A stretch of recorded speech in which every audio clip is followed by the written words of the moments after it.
Yo, yo, yo, what's good, YouTube? What's good? It's Stormybman, and I am back welcoming you to Answering the Bell with Stormybman for this Sunday, January 9th, 2022.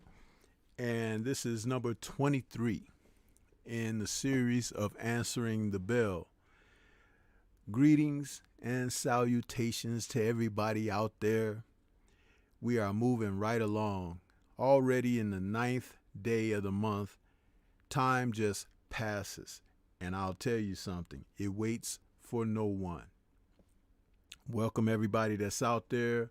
Please smash that like button as you come in, as we prepare ourselves for another Answering the Bell call-in show.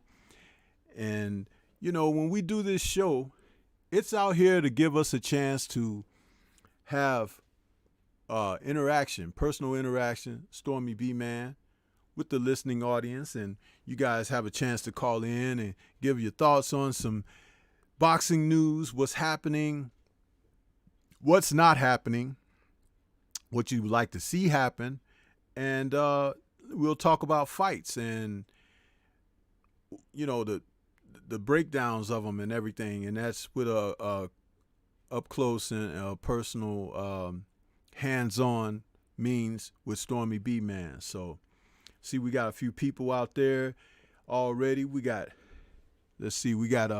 King Junior's out there. I see you. And then we got our brother Jose Diaz out there as well. Jeffrey H. Lopez is out there. Everybody is saluting this morning.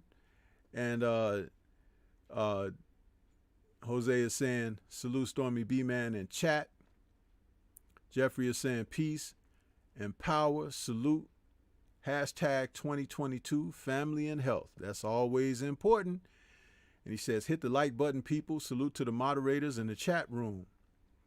And Dwayne Jones is back with us this morning saying, bless up from the mighty ATL. Same to you. Mr. Finesse is back saying, salute Stormybman, salute to you as well. So, you know, as people are coming in, I know there are other folks that are live at the moment, and, you know, it's okay. You know, this is a community. People pick their content like they should pick their fruit. You know what I mean? And you can't be telling Stormy he got some rotten fruit for you. So don't even try to come in here with that mess, or I'll kick you right on up out of here. Boxing and Barbecue is back. He says, Stormy, what's good? What's good with you, man? Mark Blake, I haven't seen you in a minute. Good to see you. Peace to you as well. You know what I mean? We are out here this morning, man. One thing I like about this is that there's always something on, right? Whether it's really what you want, really what you don't want, or whatever. But we are now in that place where you could get boxing 24/7 out here. And I want to say shout out to the mighty LDBC for what they do, the various people who produce content and can keep us on the airwaves for 24/7. You know what I mean? So there's always something you can tune in to, man. It's a great, vast variety of boxing content out here. Sometimes it's not even boxing, but at the same time, it is something for you to tune into, keep you away from that idiot box, which is the TV. Huh? Yes, sir.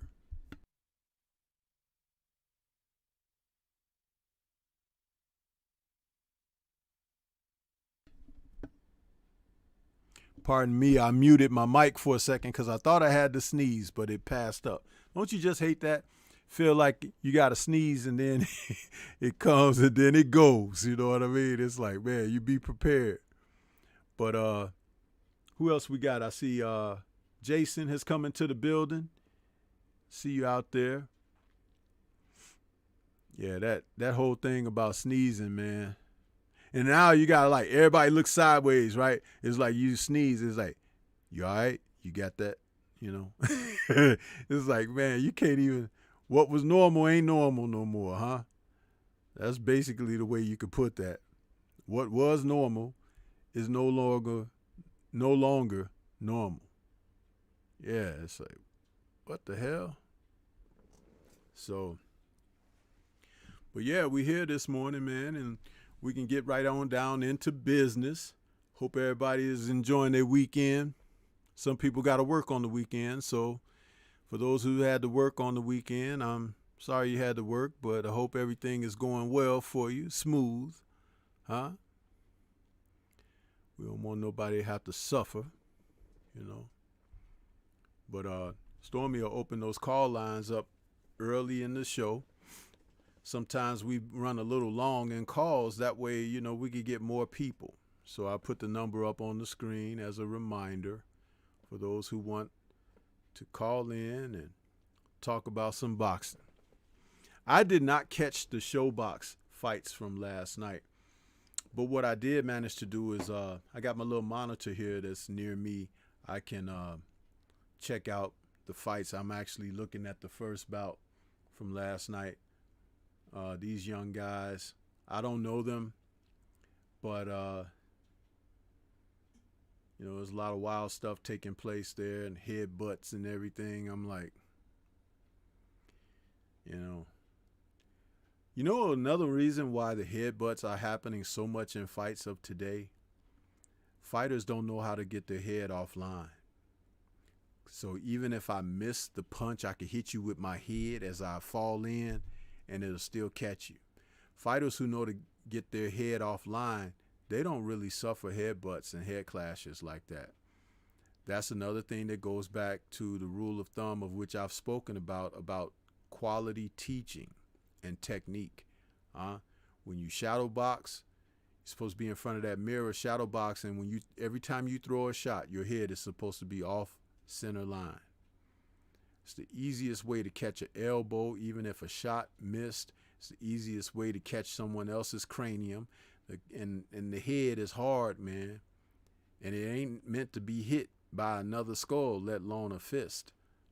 So what you doing, languishing your head on the line, center line, to get it knocked off by someone else's old hard chrome dome. Do you know that there are people who are out here who've been hitting the head with a 2x4 and the head didn't go nowhere? It's just like, so what make you think just punching somebody in the head is going to...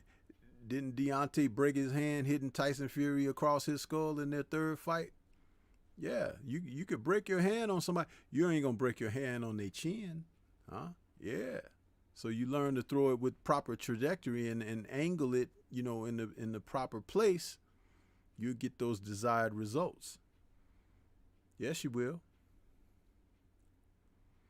MPWTF is out there saying, salute Sensei and chat family. Salute to you, man. Good to see you this morning. It says now we got about 20 people in here looking at us now. So y'all just going to come in and be looking, even though Stormy opened up the phone line early for you, just like opening up the classroom door, you know, before the hour of, you know, schooling starts. No early birds with that, though, You guys don't want to, man, dial a number and call on in here so we can talk some boxing. Stop messing around. Foolishness. Let's see here. Yeah.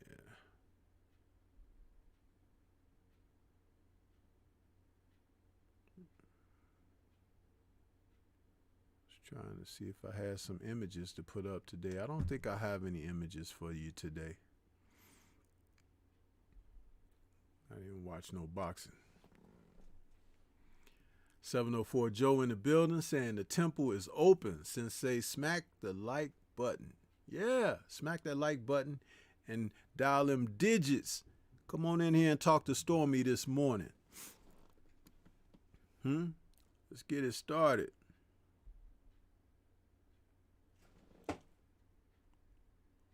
I know one thing I wanted to take a clip of. I wanted to take a clip of that knockout that King Kong Ortiz got over Charles Martin, man. I'm still kind of laughing at that. It had me rolling, man. He hit that dude with that left, boom, and he stumbled and he looked out into the audience like, is that my mama calling me?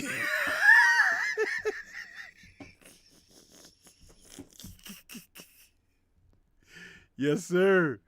Yes, sir. King Kong hit you so hard, make you think you heard your mom calling you, huh? It's time for dinner, huh, mama? Salute to Ashley's Corner. I see you out there, Queen. Welcome this morning. Good to see you. I had to tell the Queens yesterday, they were doing their show. I said, y'all selling merchandise, huh?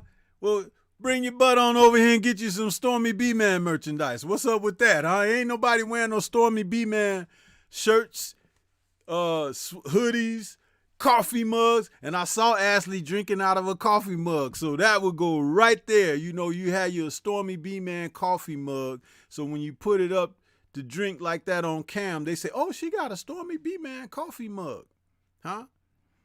And then the sister Kwee, she don't have the T-shirt. She can model that T-shirt because she, she kind of, she can model that T-shirt. So when you get on there and, you advertise, I got some various people's merchandise here. I just haven't worn anything yet, but you know what I mean? Just be ready, And I'll tell you something. If you bought merchandise right now, and I used to have, my link is in the description box. I used to put it on here, but I stopped doing that because I didn't want to be always advertising during the middle of my show. But I might put it, let me see, do I still have that in my queue here? I don't think it is, but I think I can put it in there. Let's see. I have to go through the text.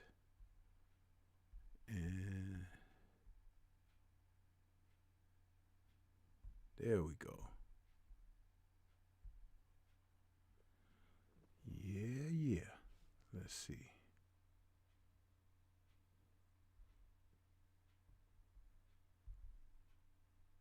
Yeah, there it is. I can put it up there. See, people like to make excuses, man. Oh, I was going to get it, but,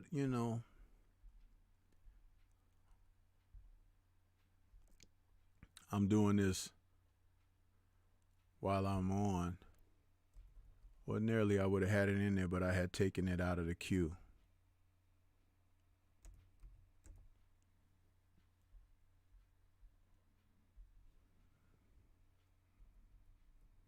Let's see.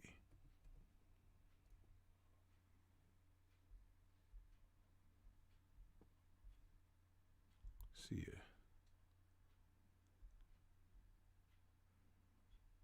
Yeah, there we go.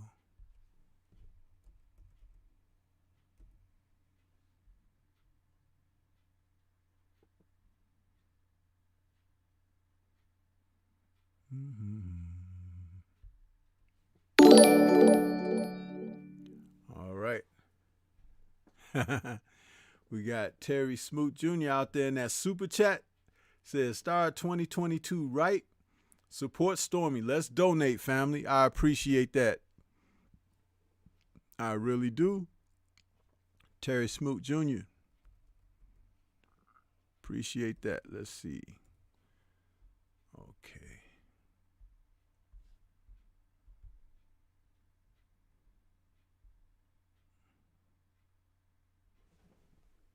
Is there?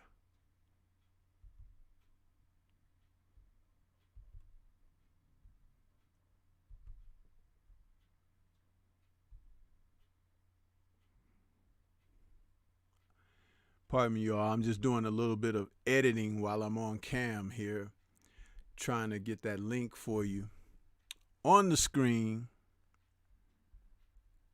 Let's see.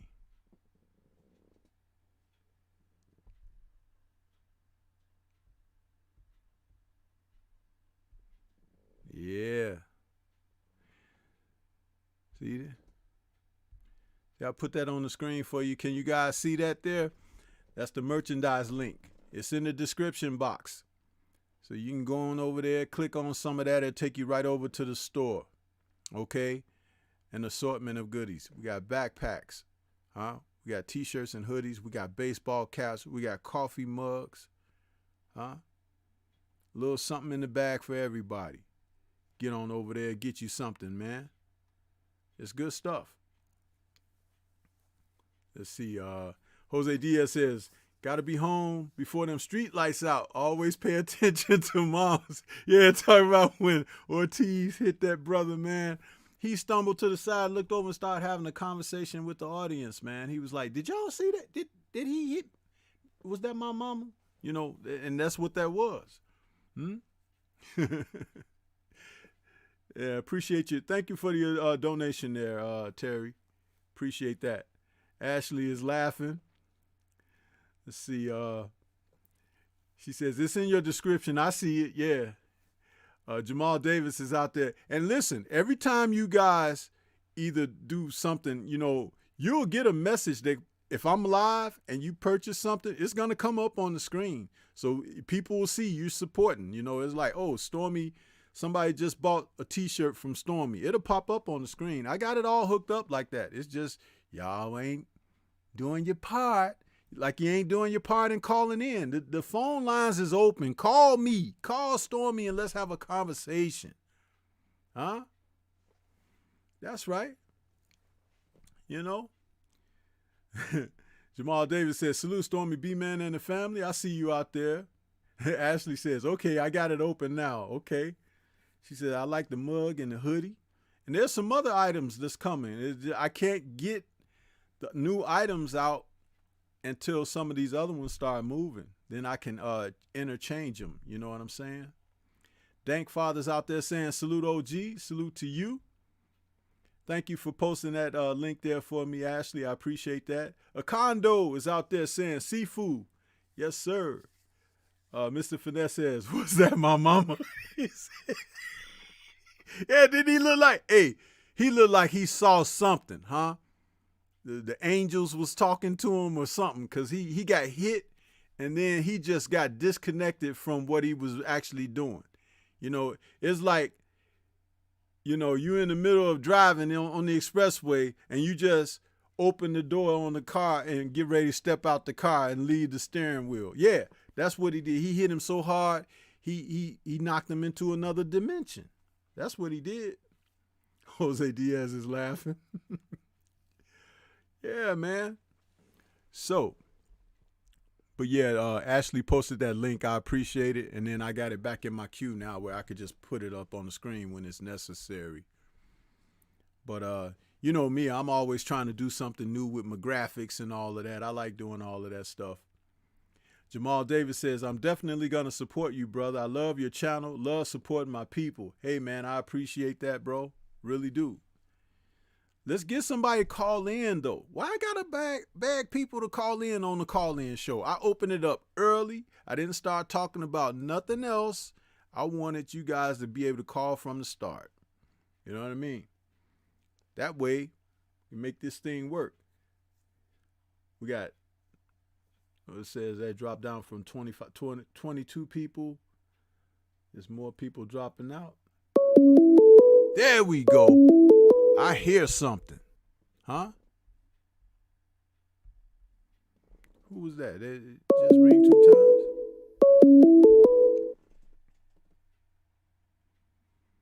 Okay. Okay, we got 845 in the building. Who's calling? Welcome to the show. What's on your mind? Stormy B-Man, salute my brother. This is Mr. Finesse, man. How you living? Hey, Mr. Finesse. I'm good, brother. How you doing? Welcome to the show again, bro. Excellent. It's an honor and a privilege. I didn't see the fight last night, but what I did want to talk about was a comment that I heard yesterday made by, I think his name is Tim Smith. Uh-huh. And he was saying how the Spence and Crawford fight wasn't, it basically sounded like he was trying to say it's not even pay-per-view worthy because Terrence Crawford is not a pay-per-view star, right? Now, a couple of days ago, I had called in the champ side after he did his pound-for-pound list, and I gave a whole bunch of stuff that could happen this year that could clear boxing up from 130 all the way to 154. And then at the end of it, I said, let's see how boxing does us dirty this time. Well, Tim Smith going to set off the year by letting us know that we so stupid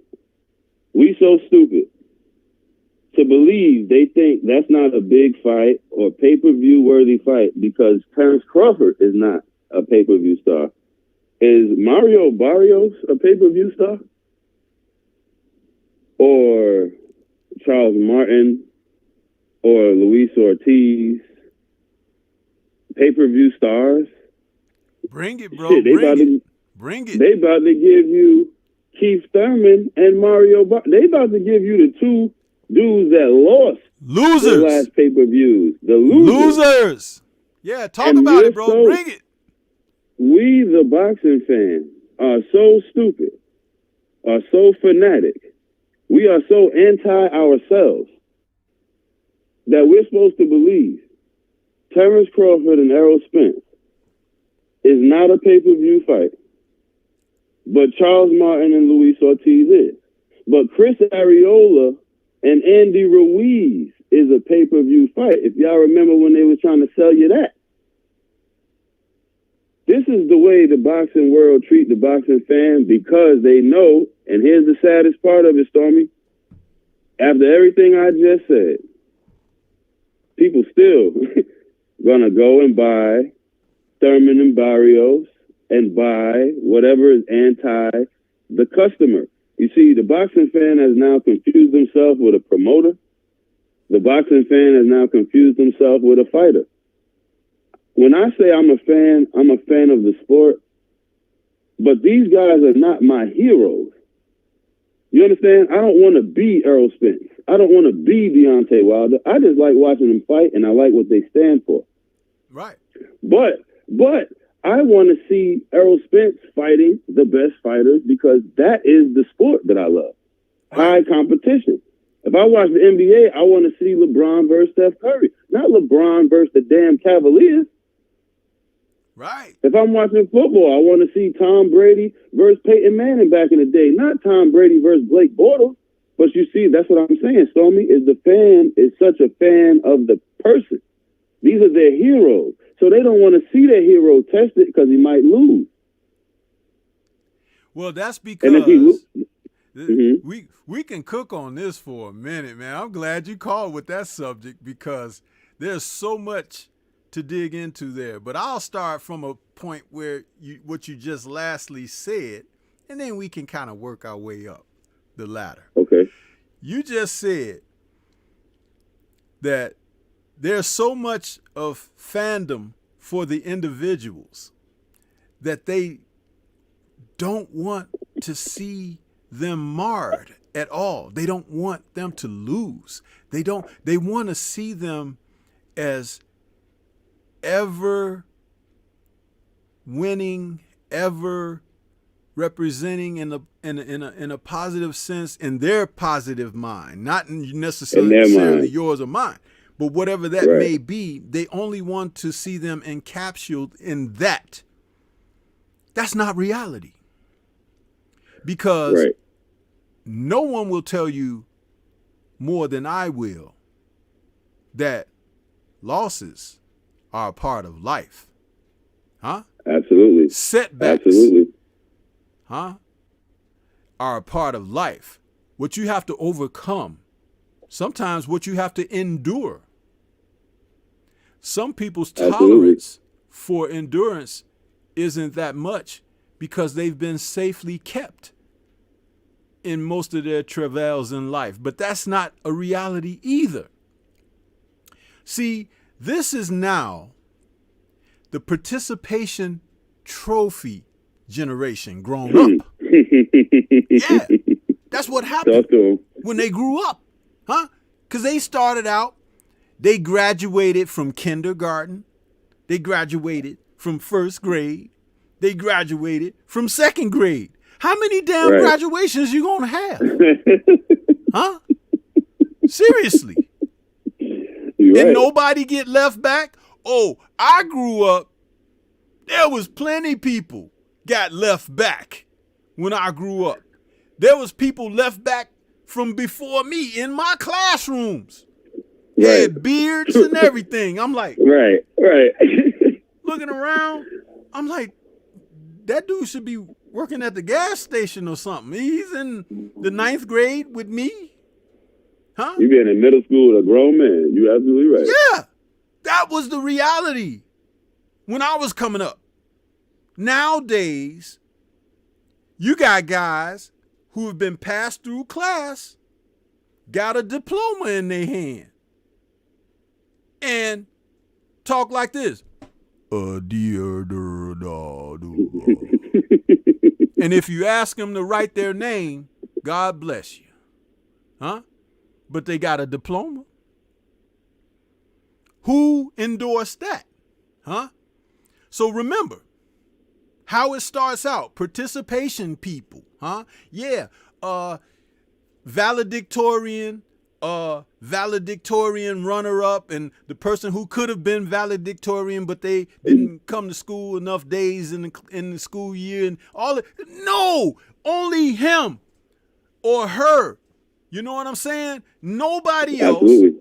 And what that is supposed to do is to provide you with incentive, motivation. Next time, I want that to be me. Huh? But if I give you a participation trophy and also ran, I was in the marathon. I was number 164. Huh?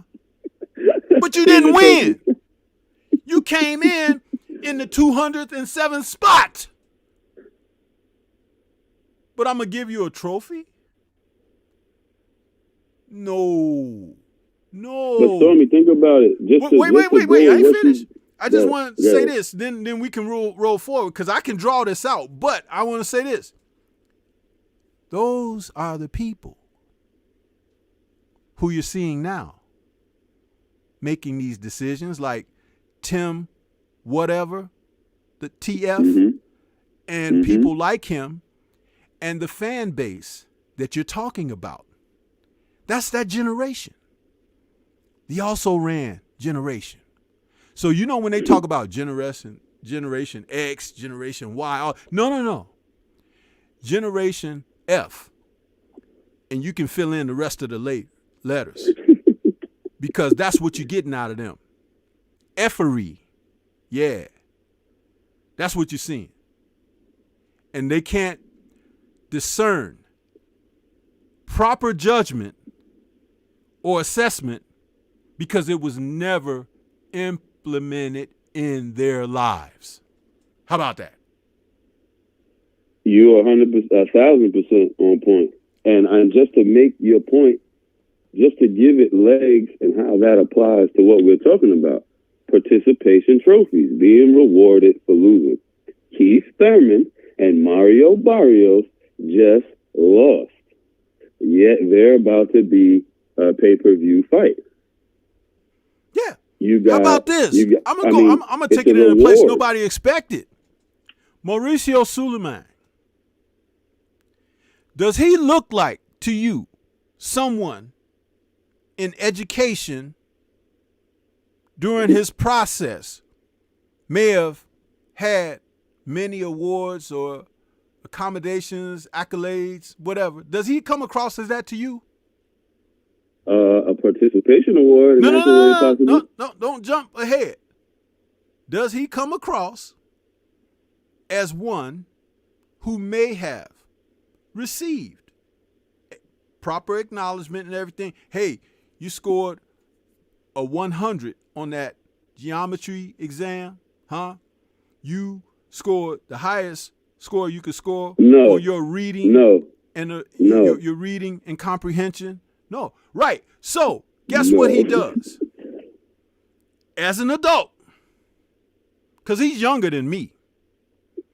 As an adult, he's out here making belts for everybody. Yeah. You see where I'm going with this? Participation. Huh? But there's one problem with that. He's biased. Because he's trying to have a connection to a people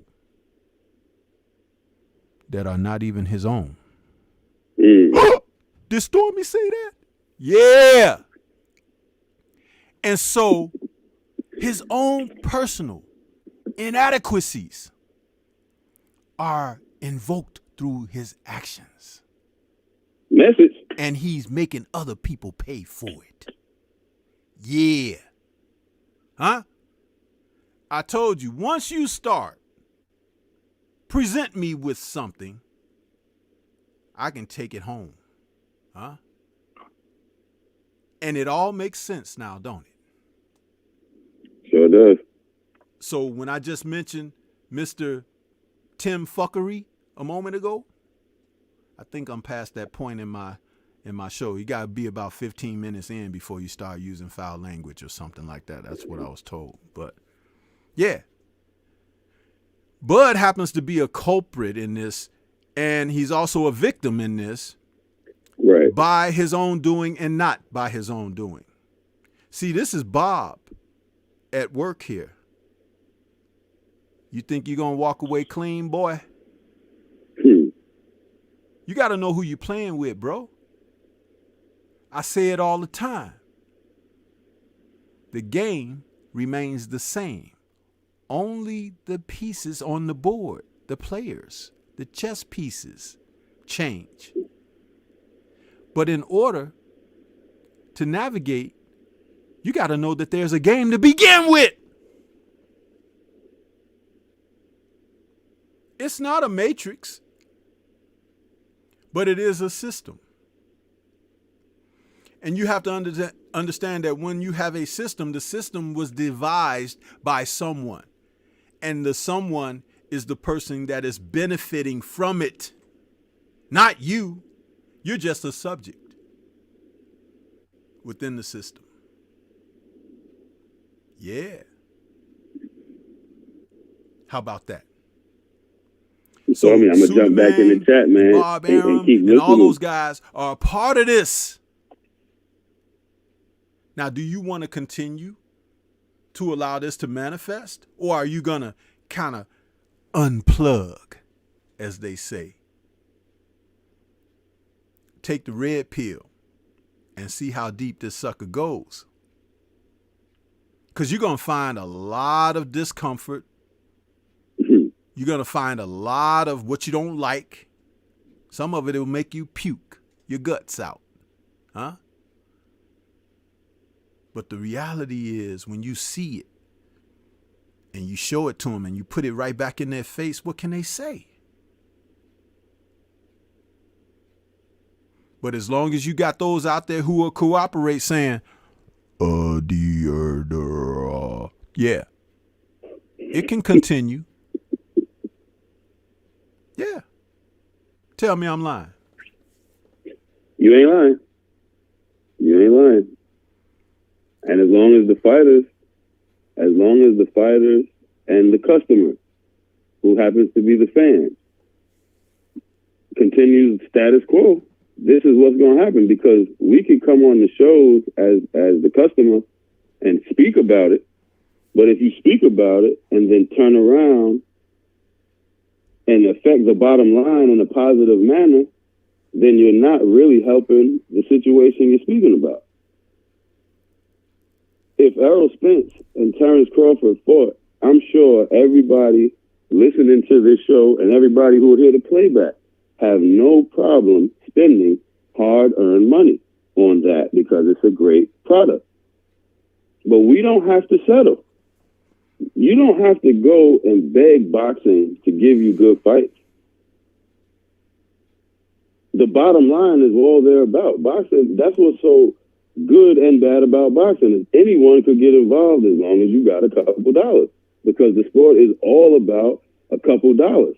But guess what? I'm not a promoter. I don't get paid for that shit.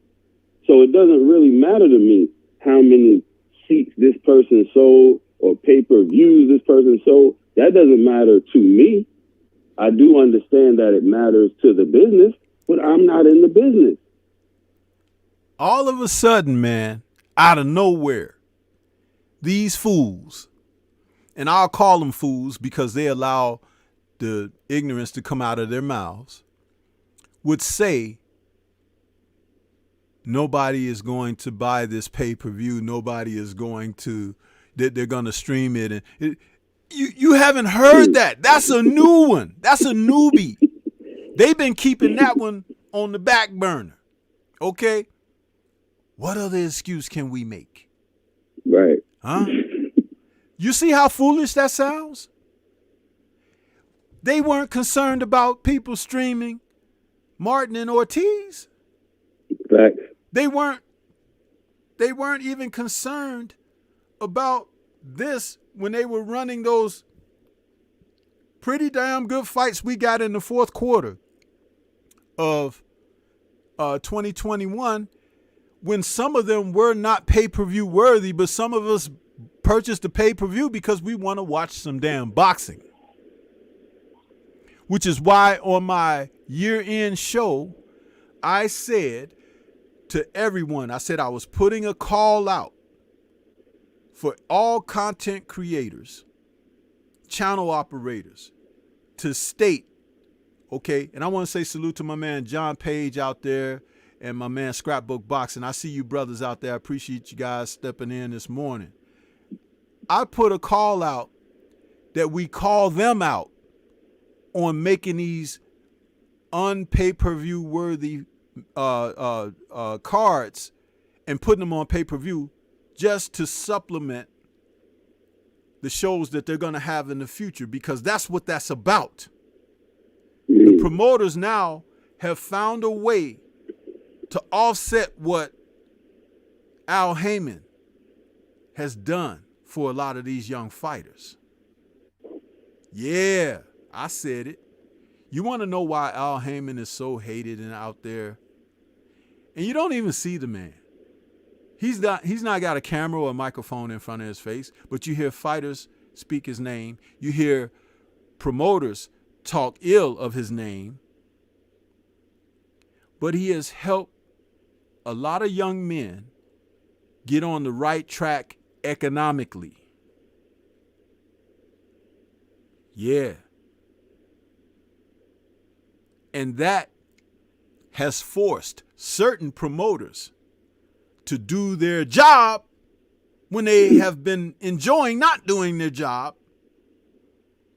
And so now they create this shit sauce to spread over everything, so everything stinks. Yeah, see the analogy? And make you pay for it. But remember, just like Tim Fuckery said, you could stop paying now. We ain't got to wait for Bud and Spence, right? Because that's not even on the table at this time. Spence got a fight coming up allegedly with Ugas, right? But we do have a fight coming up with, like you said, Mr. Barrios and Thurman, right? Stream that shit. Don't buy it. Don't be pussy whoop. Whoop that pussy. Flip it. Huh? Flip it. And blame him. You know how last year we hashtag blame Bob? This year you can hashtag blame Tim. Blame Tim.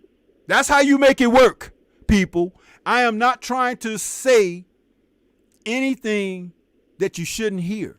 I'm saying what you should hear. Okay? If they're going to play those kind of games, like my man Willie D likes to say, play stupid games, win stupid prizes. Huh? Yeah. Because when you go out there, you got a card coming up. You ain't got to pay for it. Stream that shit. And they'll be buffering and everything, and we'll be, having 4-hour commentary shows, because of the buffering and everything. But we ain't got to watch that shit live and paid for, since he says people ain't going to pay for it anyway. Let's show him. Let's show them. Because they're trying to put something down to make you think that they're smart. but they really aren't. Remember, I told you what generation this is. Those of us 50 plus, we okay. Those behind that, I'm sorry. You got to think for yourselves, but I would advise you to listen to what we're saying.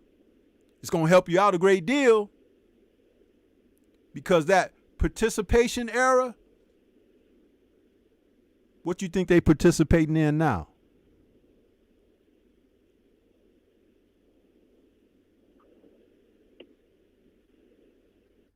Yeah. It's all fuckery. A lot of fuckery. and like, you know, that's what they participating in right now, fuckery. And keep in mind, like you just said, exactly what you just said. This is how the man told you out loud what he thinks about you. Because keep in mind how many people are Terrence Crawford fans that are also Errol Spence fans. You see, they forget that. A lot Not of only that, look at this. Fan base. Not only that, look at this. Errol Spence got 2 belts. Okay? He's one of the top guys in the sport. Don't say a lot, which is good. Fights whoever they put in front of him, usually the best guys. Even better. Bud Crawford name has been associated with pound for pound the best for years. So they're trying to tell you that these 2 guys who are the best aren't worthy of pay-per-view. It's all undisputed fight. What kind of shit is that? What kind of bullshit is that? We all knew that Lomachenko wasn't pound for pound. We knew that. And deep in the heart of some defiant people, they know that Canelo is not pound for pound. They know it. Cognitive dissonance. But exactly, cognitive dissonance. It is what they do. It is spread throughout this particular sport, because just because it comes from them, it's supposed to be so. And they create all the time these BS narratives. Champ Size tells you all the time about this. Salute to Champ Size. When he did that pound for pound list, all of that backlash and everything off of that. And I'm not talking about his current pound for pound list. I'm talking about from a year ago. Mm-hmm. All of that was the defiance against waking people up out of this damn matrix, this system, waking them up out of it. Huh? Like, you know what? A druggie shouldn't be on the list. You know what? A guy who lost in his second fight shouldn't be on the list. You know what? Journeyman. A guy who has never fought a top contender shouldn't be on the list. This is not trigonometry, people. It's basics. 1 + 1 = 2. It don't equal 4, 6, or anything else you put in the mix. No, it does not. I want to say salute to my brother Mark Nash out there in that super chat. He says 10 people match my donation to support the show. Much love and appreciation to my brother Mark Nash. And then he says, again, in the second super chat, he says, don't get pussy whip that pussy. R.I.P. Pops. Yes, sir. But you know what? I'll tell you something. We can attribute that line to a great and funny movie. But the reality of that is so true, brother. It is so true. And isn't someone out here on a daily basis trying to F you? Yeah. Yeah. Think about it. Take the saddle off and get on the saddle. Yeah.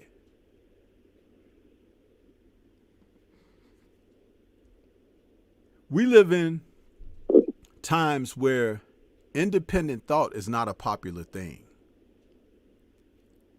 because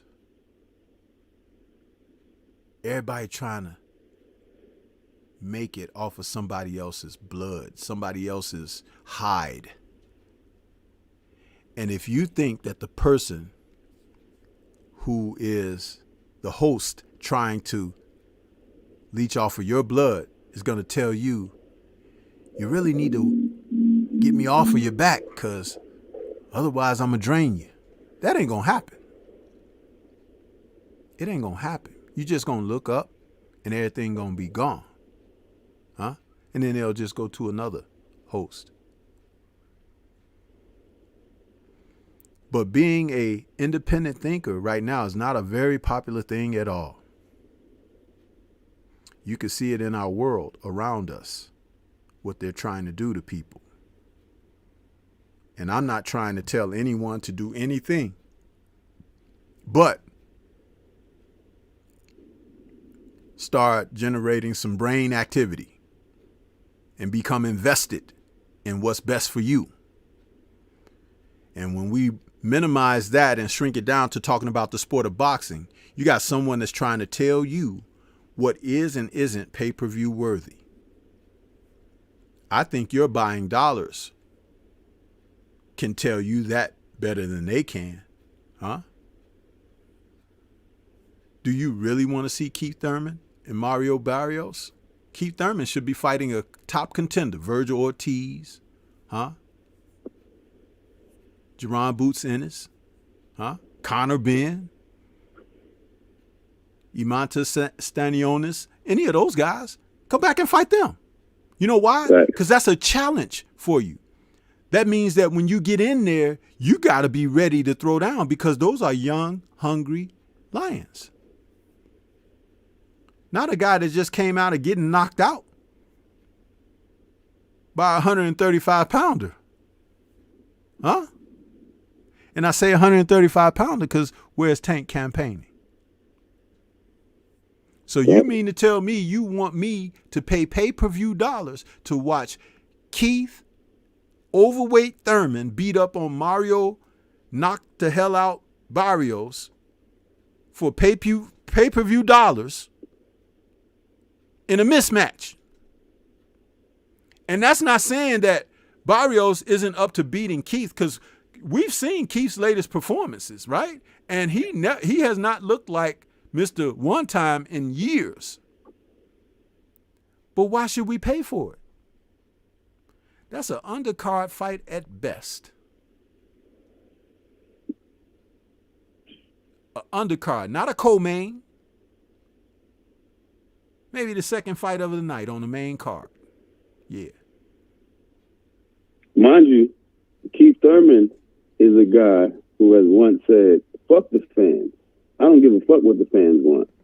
This is the guy who said this and is now coming back, and they're going to give us the story.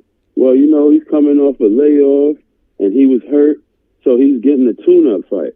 So the guy who says, fuck the fans, coming off a layoff, needs a tune-up, is who we're supposed to pay for. Errol Spence comes off getting damn near tossed out of a vehicle, has to come back fully. He don't want no tune-up. He wants to come back against one of the best, does it, and dominates. But him versus Crawford, that's not a fight that we would be wanting to pay. Again, like you said, Stormy, and I'm going to let you go on this, brother. I appreciate you letting me on the show this long. Like you said, the power of the customer is in the dollar. It's not in the words. Stop confusing yourselves with promoters. Stop confusing yourselves with being a part of the business. There is a business in boxing. You're just not a participant in it. Absolutely. We are the dollar. And so because of that, that is our power. Don't pay for the bullshit and demand what we want. And if they don't give it, don't pay. I'm going to leave it there. My brother Stormybman, thank you, sir. Sensei, your analogies are off the chain. Your show is beautiful. I'm going to jump back in the chat. Thank you again for letting me on so long. It's Mr. Finesse. Salute to Sensei, Stormybman. Like, subscribe, super chat. Shout out to LDBC. Shout out to Champside. Peace, y'all. Peace, brother. Thanks again, and come back, all right? Yes, sir. All right. Peace.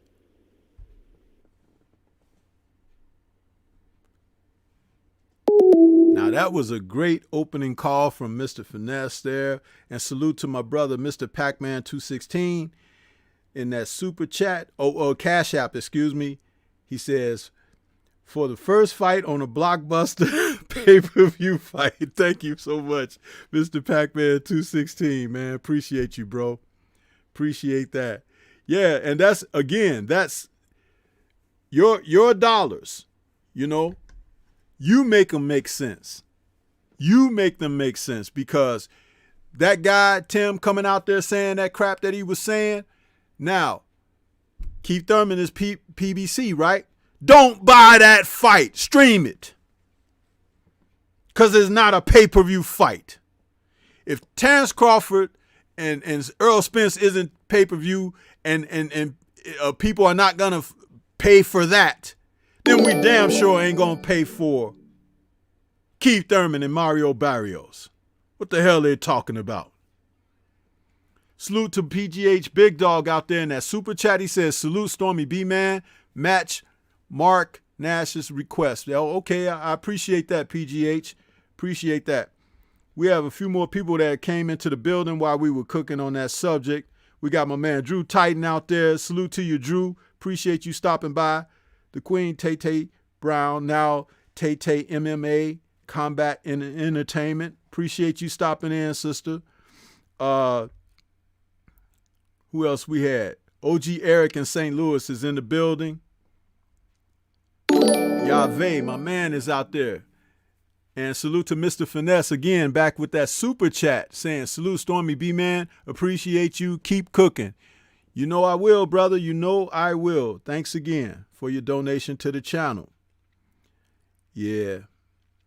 It's it's something else, man. There were some great comments that I would like to get to, but I want somebody else to call in. Can we get another person to call in this morning? This is a great thing. We got it going. Mr. Finesse has really kicked it off. Let's not lose this momentum. 88 Sports Talks is out there. He says, facts. You know? A damn mess says, I wish I would pay for this foolishness. Yeah, man. Listen, let's show them. They wanted to say that, right? Don't buy that fight. You can watch him on replay. You can watch it, later, whatever. It's like you don't have to support that. And then hashtag blame Tim. Huh? That's how you handle that.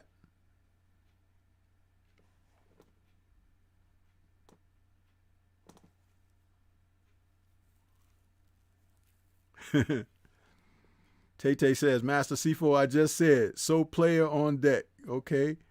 Mark Booker says, salute my shy brother. Much love. Salute to you as well. Scrapbook is saluting Tay. And Mr. Finesse says, give them what they asking for. That's right. That's how you handle that, man. They'll stop saying that. Remember, you should have never forgiven Bob Arum for what he said about the boxing fans. They're like rocks. You can kick them in any direction. He should have been made to pay for that statement well long ago. Funny thing is when he made that statement, the internet wasn't as powerful as it is now. So if you want to call this a cancel culture, then we can cancel Tim and that fight that they have online for next week. I know there's some people that'll be undisciplined and they'll go out there and they'll pay for it. But what I'm saying is you're doing what's not in your best interest. You know what I mean? Yave says hashtag shit sauce. Yeah. Spreading it on everything. Making everything in boxing stink. That's what I said. Yeah, I coined that one. There's people that coin a lot of them, but Stormy got a lot of them he can coin. I just don't try to go down that avenue. But I'll take credit for shit sauce because that's what they're spreading on our lovely sport of boxing, and I can't stand it, man. Can't stand it.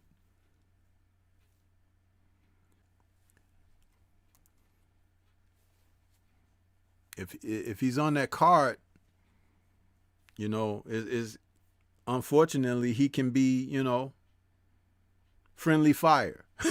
You know what I'm saying? Victim of what has happened, because I'm telling you guys, you shouldn't support that on general principle. Sometimes you just have to have discipline, man. You know, you have to have discipline. Yeah, I know that behind might look good, but sometimes you got to turn it down.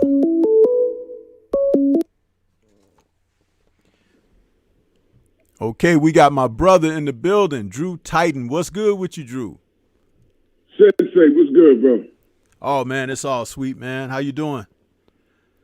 Man, have a little bit of trouble this morning, but I'm all right. I am okay. Welcome to the show, bro. What's on your mind?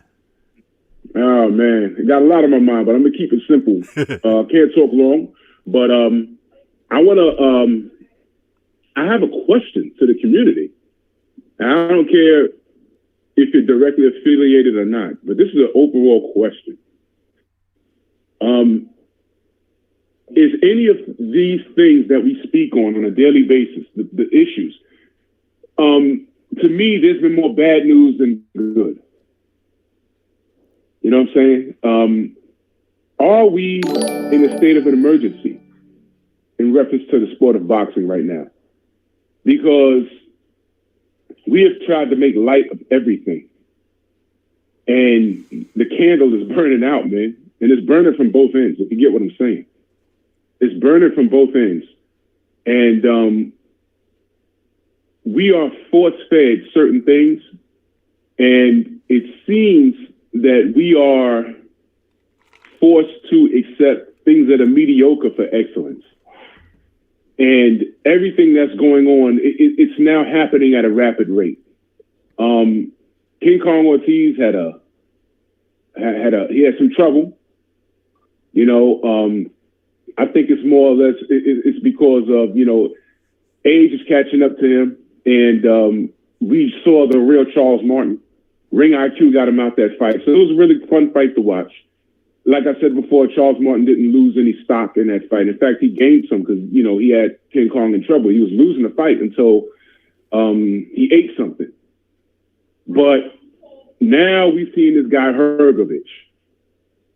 And it seems like, hey, man, nobody wants to fight this guy. That's what it's looking like. Now, I haven't spoken to anybody in the camps or found out what's going on. But could this be another high-risk, low-reward kind of guy? Are they going to give him the Ortiz treatment? You know, is it Ortiz looks vulnerable, now everyone's jumping around trying to fight him now? Or is this guy Hergovich the real deal? He's a big boy.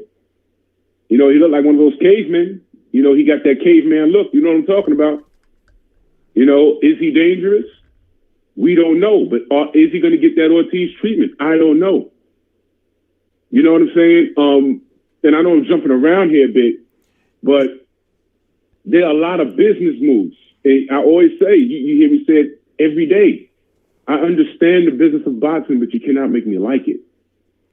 Are we in a position where we're just going to accept what it is and just roll with the punches again, another year of that? Or are we going to hold our money like how we, you know, a lot of us don't go to the polls. We don't like the candidates. We hold our vote.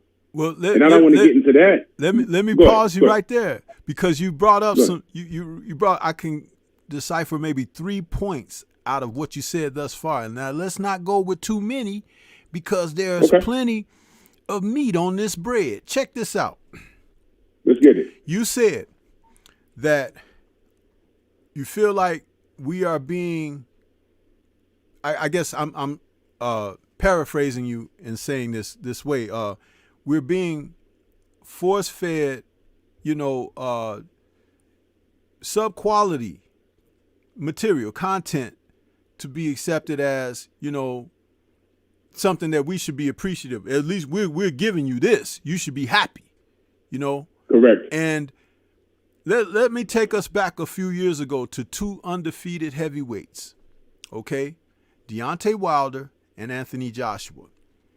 At the precipice of their careers, their most popular and enlightened paths they were crossing. The PTB didn't want that for boxing to take place, to transpire, for there to be a fight between those two men that would allow them to become, one of them, to become undisputed heavyweight champion of the world. The reason being is that everyone knows that throughout the history of sports, the one anointed heavyweight king is considered the baddest man on the planet. He could whoop everybody's ass with a pair of gloves on in that ring. And you had two men, one a bit older with a tremendous record of knocking folks out, and one who was a young up-and-comer who looked the part of what you would see if you draw a heavyweight up on the chalkboard or whatever. And they were both successful. They were both popular and undefeated. The powers that be said, no, we must not allow that to happen. Two things that'll allow you to understand this even more simply when you talk about what Al Heyman's impact on boxing has been. Now, we do know that Deontay was part of PBC. Mm-hmm. AJ was not. In order for this fight to take place, it would be the richest payday in both men's career. Even to make it happen, Deontay Wilder was willing to accept being the B-side because of AJ's popularity coming out from a different place in the world, the UK. All he wanted to do was pursue the opportunity to have a chance at being undisputed. AJ's people were looking to control the heavyweight division. Two different things. Now, when AJ suddenly said, 50 million will do it for me, we thought that AJ was an athlete who thought independently in that regard, that he would take this and say, you know what? I know that's a threat. And if I'm going to, put my titles on the line, I want some kind of compensation, right? Even though you can have rematch clauses and things of that nature or whatever. So AJ was like, well, that price is good for me. $50 million guarantee, I'll go with that. So Wilder's people, don't forget, Heyman is on that side too now. I'm not saying Heyman was involved in Wilder's things. I'm not saying that. But I'm just saying that there was nothing to hold it back. Wilder could produce the $50 million for a guarantee for AJ. And AJ was like, really? Let's roll. All of a sudden, Matchroom, the Hearns family, stepped up and said, no. Next you know, AJ turned his tune into, hey, I'm not going to sacrifice myself for $50 million or whatever, this and that, blah, blah, blah. $50 million. But this is the thing. The $50 million was a guarantee to AJ, not Matchroom or anything. That was his own money. That's right. How can someone talk you out of what's best for you? How can someone be of such an influence that you don't know what's best for you? We're talking about generational wealth here. And salute to Don Shada24 out there in that super chat. Says, salute Stormy. I would call in, but it'd be hard to hear me due to COVID. Bless up. All right, man. And you get better, get well, brother. Get better. Get well, brother. For real. Stormy, let me add to what you're saying, because you're 110% correct. Eddie Hearn was not looking out for AJ's best interest. You're absolutely right. That $50 million was to him directly. Then he said, I'm not going to sell my soul for $50 million. I don't know what he was talking about. A lot different from when Al Heyman advised Charles Martin. Said, look, I can't tell you not to go get $9 million to $8 million fighting AJ. There you go. Because you're not gonna get that fighting Deontay. Now, we wanted him to keep it in house, but what was he gonna make fighting Deontay? You know what I'm saying? He was gonna make $8 and $9 million. And I'm being serious. I don't even know if he was gonna make a million fighting Deontay. And I'm just being honest. I don't know. I'm saying I don't know. But it was so important for Eddie Hearn to get a hold of that belt. He said, look, I got nothing. He didn't only move the goalpost. He said, okay, you got $999,000 for Charles Martin. We got $2 million. No, he put it out of reach. You know how, like, when your kids, they keep getting the Pringles or the cookies, so you put it all the way up in the highest cabinet so they can't reach it? You know what I'm saying? They got to start building funny-ass looking ladders to try and reach the goodies and shit. No. Yeah. Eddie Hearn put it out of reach. He said, Charles, I got $8 million for you. And he looked at Al Heyman and said, yo, what's up? Al would not have been working in Charles Martin's best interest as an advisor to tell him, no, don't take that money. Because what's the worst that can happen? The worst that can happen is what did happen. He got knocked out or took a dive, whatever you want to talk about, however you want to call it. All right. But it was worth like $8 or $9 million to him. Whereas if he'd have fought D, in my opinion, this is my opinion, he'd have got stopped for way less money. So Al Heyman is working for him. Okay? Eddie Hearn is working for AJ. And AJ dropped the ball on himself. He was supposed to tell Eddie at that time, yo, look, you got to come, for me not to take this $50 million to fight this guy, you got to come up with, if I'm fighting anybody else, it got to be more than this. Because if you can't promise me this, then I have to go ahead and fight this guy, which is why we always accuse of AJ not being the sharpest knife in the drawer. You understand? That was just ridiculous. And he effed around and fought Andy Ruiz and he made way less than $50 million, and we saw what happened. Yes, sir. So where we at in boxing? Where we at? Absolutely. 1 second here. I want to go back to a super chat that I missed. We had the Queen Phoenix Black. She says, peace and love from 704 Joe's Queen. Thank you for that donation, sister. We appreciate you.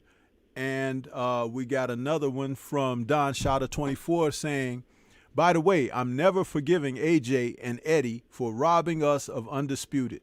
We've had too many fights that we never got because of greed and fear. AJ Wilder, Herd Charlo, KK Kova, and Adonis, etc. Yes, sir. And salute to you again, Don Shotter, man. And we hope that you have a speedy recovery over this situation that you're dealing with, man. And thank you again. Yes, sir. But, Drew, what I would like to say about this, where they took that Undisputed away from us, where I was going, and I'm glad that you came in with that part that gave the comparison of how Al Heyman allowed Martin to do what was best in Martin's interest, and how Hearn and Matchroom and Hearn's dad did the opposite. And what that meant, they did not want one of those young black men to be the undisputed heavyweight champion because they had other plans. They had other plans. All you have to do is look at the landscape right now and see what is happening. This is why now the statements and remarks that were made by Larry Merchant are very venomous, and you can see exactly what the agenda was. Both of those men who could have met 4 years ago and become undisputed champion. That doesn't mean they would have had a long reign. It just means that they would have been in the history books. Legacy. Haven't I always talked about this? Legacy in boxing and what it means. When your name is in that book, they can't remove it. They can take losses off of your record when they show your name on TV and everything like they've done on ESPN with other people. But when you're in the books, when it went down, it's historical. People see it. We've got film. We got photos, audio. And everything spreads like wildfire now because we have the internet. You rob these men of that, which is very important. And you fast track to where we presently are. Both of those men have 2 losses on their record now. Thank you. And look at who they lost to. And look at who now has the belts. And look at Let me add to that. Hold on, wait a minute. And look at who they put at the door as a wolf to guard the circumstances. Another big 6'7", 260 plus pound Croatian man. So if you want to get to these belts, they're telling you, you got to go through their guard dog.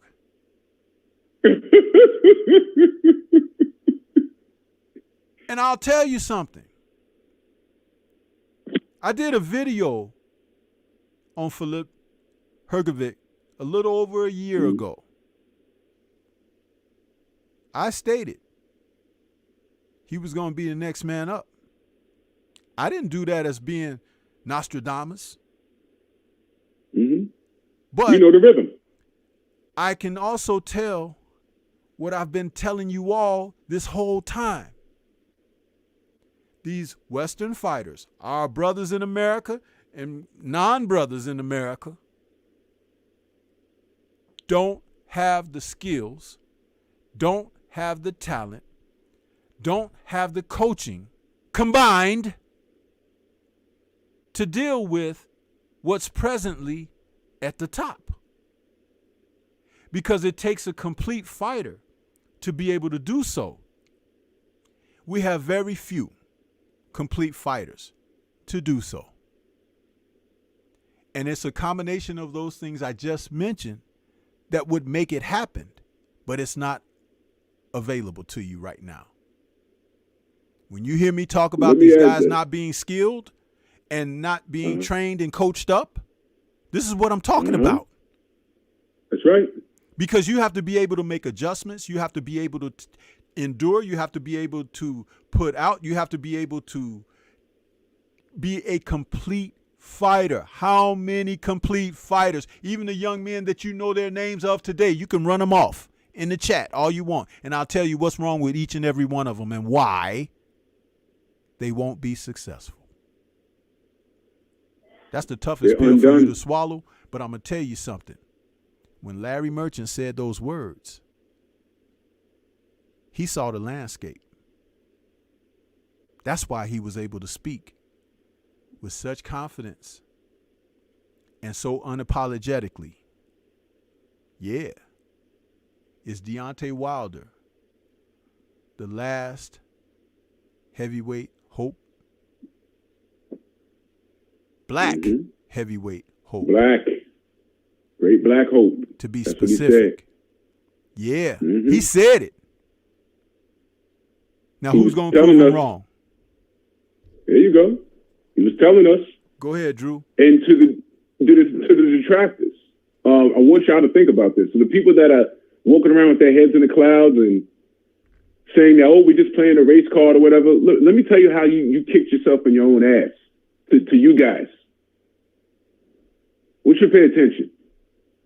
If AJ fought Deontay, 2-fight deal, one of them would have been undisputed by now. One of them would have been undisputed by now. So let's say it was Deontay who won, who I picked to win. Let's say he's undisputed. You stupid fools. By now, Tyson Fury would have been undisputed and we wouldn't be having this conversation. And he'd have been deciding whether to ride off into the sunset or not. It'd have been over with. Let's say AJ beat Deontay. Then Usyk would be undisputed by now. Beyond a shadow of a doubt. And it wouldn't be a conversation.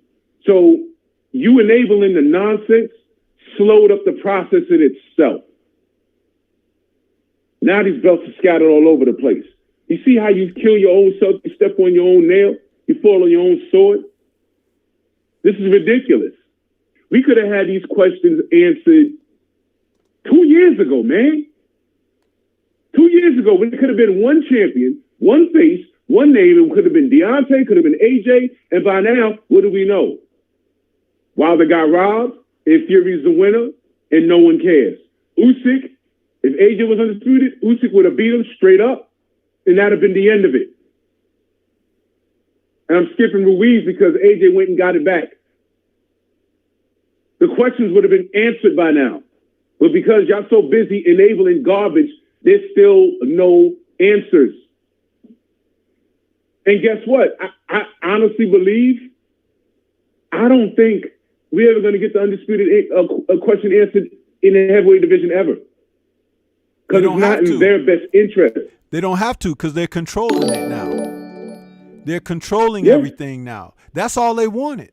They wanted the control back. They didn't want a champion per se. They wanted the control of the division back, and they wanted it from a lighter perspective.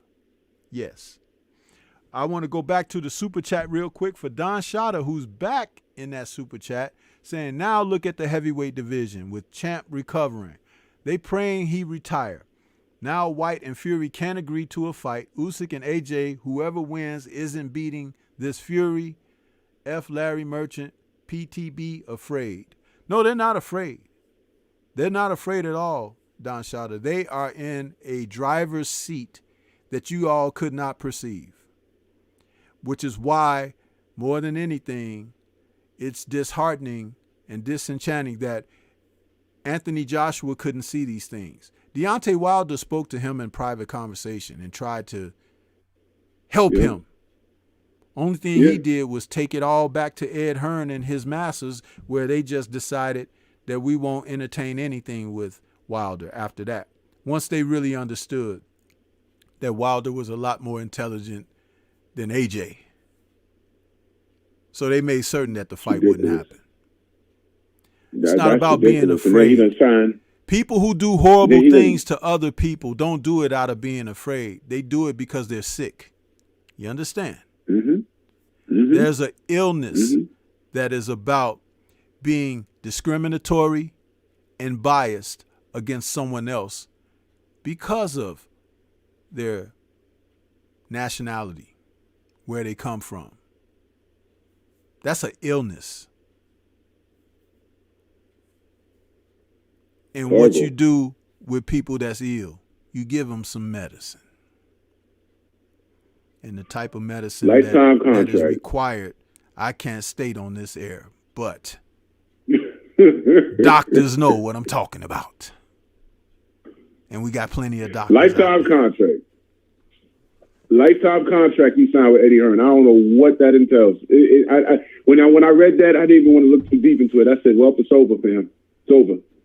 Yeah. 20 years from now, we're gonna be watching Where Are They Now with AJ, and he's gonna be complaining. I can't make any money without Eddie getting a piece of it. We're gonna be writing letters to Eddie talking about let him out that contract. I ain't writing a damn thing. I've spoken enough.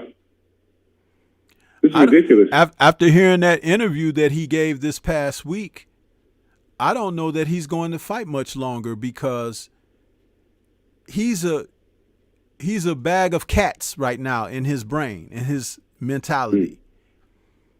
He'd be remiss to win a fight against a journeyman going forward. That dude he's messed up. He's messed up.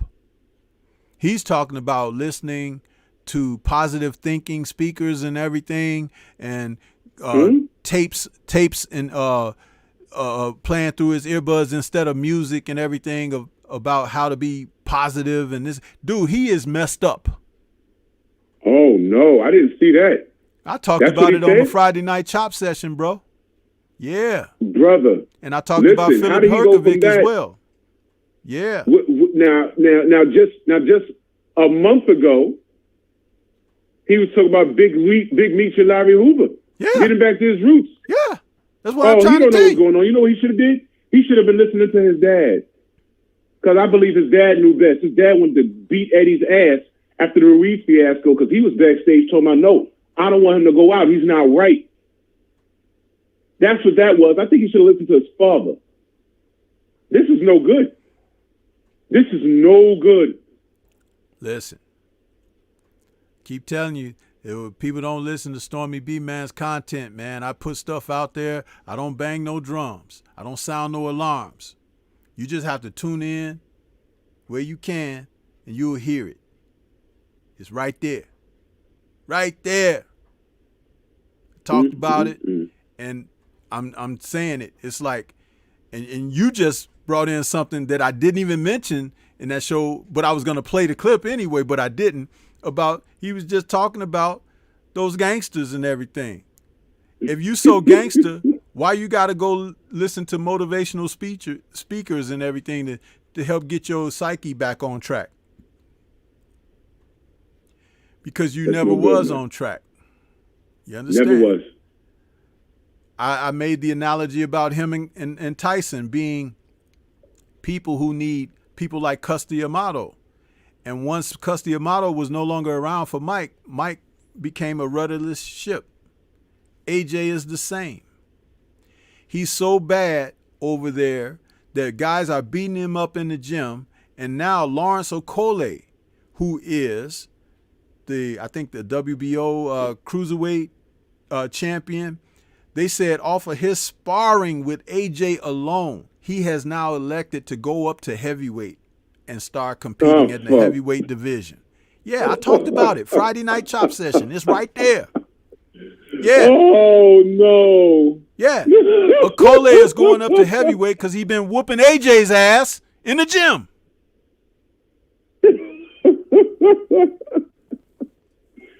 Salute to Anthony Joshua for proving us right. Yeah. We said this. Okolie been whooping his ass. Okolie is like, hey, I'm going to heavyweight. You know, he knocking the dust off his shoulders. I'm going up. And AJ going down.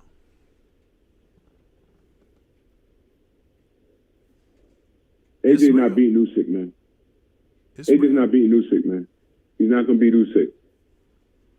I'm not going to be surprised if AJ gets stopped. He was on the verge of getting stopped before they rang the bell early. They rang that bell about 6 seconds early, especially when somebody was waving the towel in AJ's corner like this, and they stopped the bell, and then they stopped the fight. AJ was on his way down. If you look at his body language when the bell rang and he went back to his corner, he looked like a man who had already been knocked down and got up. And when he flopped on the stool, he threw his head back like this, like, oh, my God. And it's like he was done. And the only thing that saved him was Alexander Usyk doesn't have that real evil intention, you know, in the ring. Like, there are some fighters who are merciless in the ring. They want to hurt you and strip you of everything. Right. Ali wasn't that guy. Ali was merciful. Yeah. Usyk is merciful. He could have stopped AJ in that fight, but he kind of held back. But the knockout was coming naturally because AJ was caving in. The more as the round went on and everything, he was about ready to go. It wasn't that Usyk was trying to take him out. He was just being so successful at what he was doing that AJ was crumpling under it. But if Usyk had a different type of temperament, he would have stopped AJ in that fight. And that's not a slam on Usyk, because you want fighters to have some discipline of, you know, where they can hold back. You don't want nobody just going there trying to kill everybody. Right. Deontay is not that way. He just has a punch that can kill a person. But he don't really want to kill somebody, but he want to knock them out. You understand? And if Usyk had a knockout mentality, he would have stopped AJ in that fight. I want people to be clear on what I'm saying here. Go ahead, Drew. If we haven't seen Usyk go in there with the chip on his shoulder. If he gets in there with somebody that really presses his button, and to be honest, I've watched his temperament. I'm looking at his demeanor. I think he's too mentally strong to allow trash talk to get under his skin. He's a family man. He's not in the streets like that. There's nothing that anyone could say to insult him, to bring him to the point. Well, you know what? Let me not even say that, because I don't know what to press his buttons. But AJ's not that guy. Fury won't be that guy. Just trash talking and all that, pump faking he does. I think AJ got off light. And he's lucky that Usyk, what does happen to Usyk, he bruises very easy. That he does, because it looked like he lost that fight because he bruises very easy. But listen, man, I think he's too disciplined. He's too smart. And when AJ comes in there and tries to provide a different look, it's still not going to work out for him because Usyk will just adjust to that. And I don't think he could beat that guy unless I'm wrong. Look, they got to have to prove me wrong. AJ's going to have to come in and look like a totally different, like a different guy. A different guy. Stormy, name me a fighter that you've seen, went back to the drawing board and came back and it looked like a different guy. Well, I don't even think it is going to require that. What it's going to require is AJ is going to have to make contact. He's going to have to hit Usyk because he is bigger and stronger. He's going to have to hit him. And Usyk already has fought AJ, so that's where the problem is. It's the fact that he knows what he faces in Joshua. He can even gauge his power now, so he knows, the distances that he needs to be at and everything to not allow Joshua to have those advantages. And I do believe that he will fight AJ according to whatever AJ does, and he'll make adjustments to that. But AJ's only shot in this second fight is a lucky punch. And I'm not talking about, he just swung and hit him. I'm talking about, like, if he's able to nail Usyk with something to hurt him really bad and then get him up out of there. That is, but knowing Usyk and his pedigree, he's fought on every level and been successful on every level. There's nothing that AJ can show him that he ain't seen. That's the thing you have to look at. And again, there's always a window because it's the heavyweight division. There's a window for something to happen. But the consensus should be that Usyk wins even easier, especially after a few rounds and AJ can't be successful. He's already a mental midget, okay? That will put extreme stress on him where he won't be able to, conceptualize having victory if there's no success from the onset. That's how I see that playing out for him. Right on, brother. Well, I'm gonna run. Got to get my day started. Always love talking to you, brother. Glad to contribute to the show, man. Y'all smash that like button. You know what I mean? Y'all call in. Man, this is an education right here. One-on-one with the sensei. How many people can get that? You dig what I'm saying? So I'm gonna get my day started. I'll be back. Stormy, I'm gonna see you later. All right, man. Appreciate you, bro. All right, my brother. All right, peace. No doubt. Later.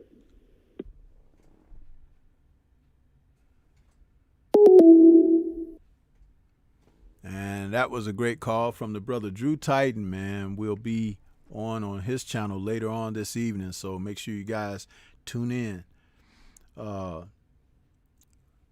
Great conversation. These are the type of things, again, I talk about. You guys call in, man. We can have a conversation on the sport of boxing. That's what this show is all about. And you've seen what has come out of some of the conversation that we had so far. So the phone lines are still open. Those of you that want to go ahead and call in with something else, please do so. We're ready. We are ready. I see my man TS Boxing has joined us out there. I see you, Tyrone. Good to see you, bro. Thomas is out there. Brother Code 10 is out there. Andrew Gray. Jelly Bean 4280 has joined the building. Mr. Finesse again is out there. Let's see. I'm trying to go back.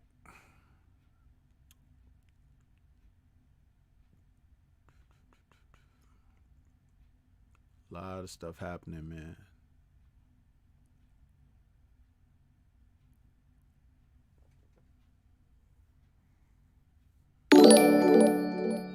Okay, we got Brother Code 10 out there in that super chat, man. Appreciate your donation to the channel, bro. That's what's up. Jose Diaz says AJ has to knock them out. He's not going to outbox Usyk. Yeah, he's going to have to knock him out. And not certain that he has the wherewithal how to go about that, because you have to do that under discipline. You can't just go out there trying to plow someone out of there like you Mike Tyson or something. But he could try that. It is like the roll of dice. Maybe Usyk wouldn't be ready for that, but he should be. But I don't know, man. We'll see what happens. Roderick Freelord is out there saying, salute, family. Salute to you.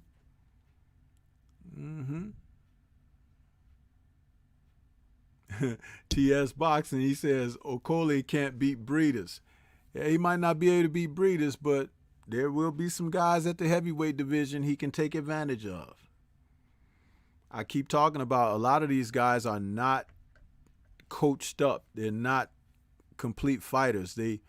They've skipped so much in the details department of boxing education that, you know, there's single and double dimension fighters, but there's not a there's not a 5-dimensional fighter at the heavyweight division right now, maybe outside of Alexander Usyk. He might be the only one.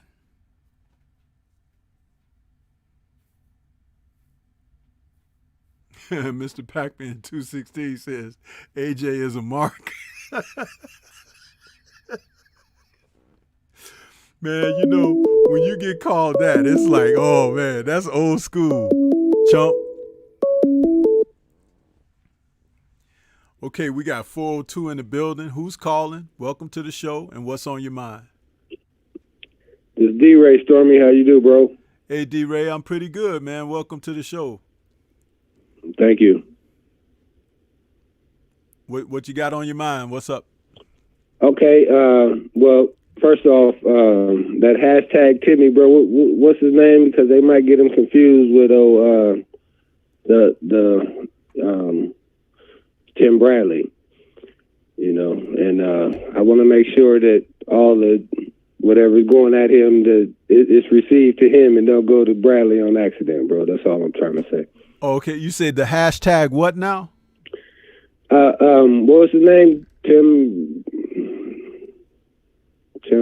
Brown or what? I don't know. Oh, the guy that from PBC.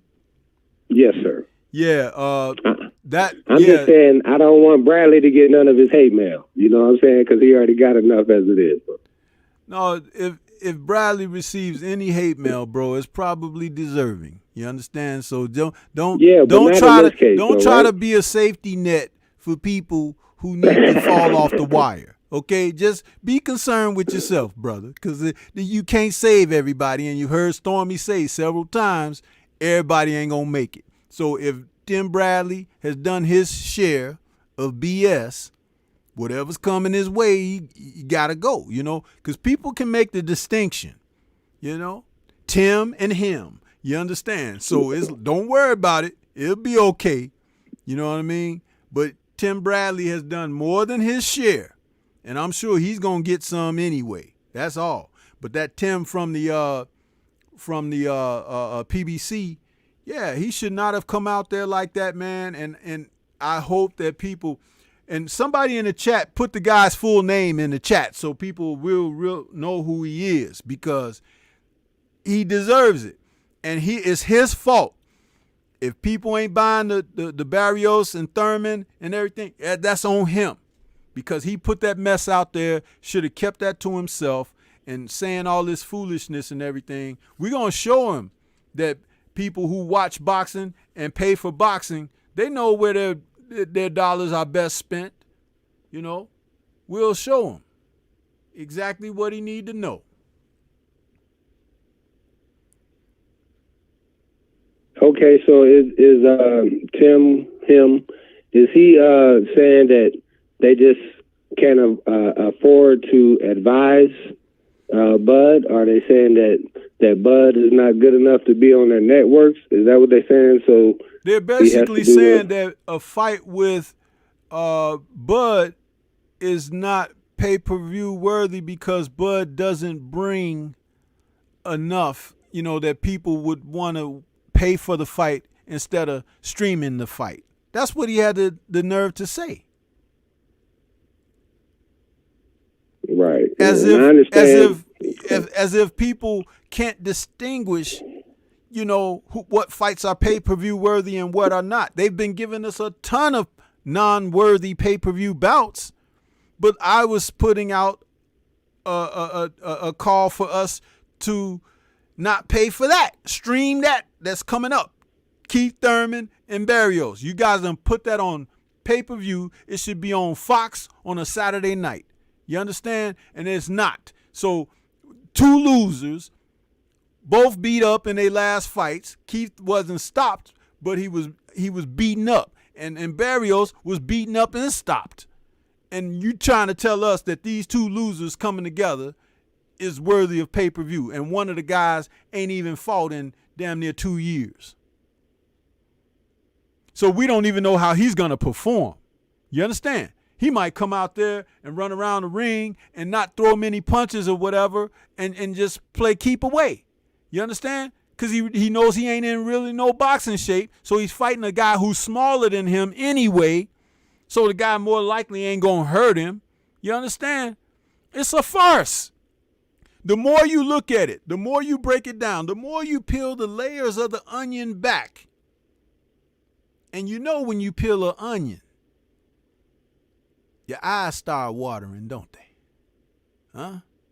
And you sniff that onion and the eyes is watering. It's like the strong stench of the onion and everything. Hey, sounds a lot like this fight if you ask me.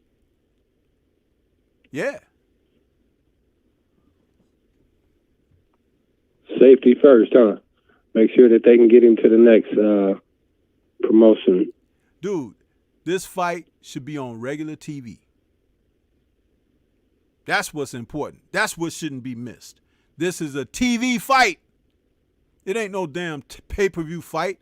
And for Tim Smith to come out there and say what he's saying about Bud and Spence possibly fighting, and that's possibly because Spence, he's supposed to have a fight with Ugas right now.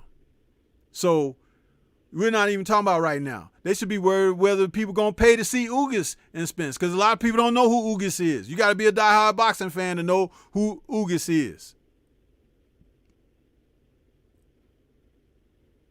They ain't calling that a fight that is not worthy of pay-per-view. More people know who Bud is than Ugas, and Bud is considered pound for pound one of the best in the sport. Ugas ain't considered pound for pound one of the best in the sport. He just the dude that beat Manny Pacquiao. To a lot of people. You know what I'm saying? So it's like, why would the guy come out crapping on a potential future fight with Bud and Spence if you're not trying to knock it down a peg or two to begin with? Stop this foolishness, man. That's what I'm saying. I agree with you.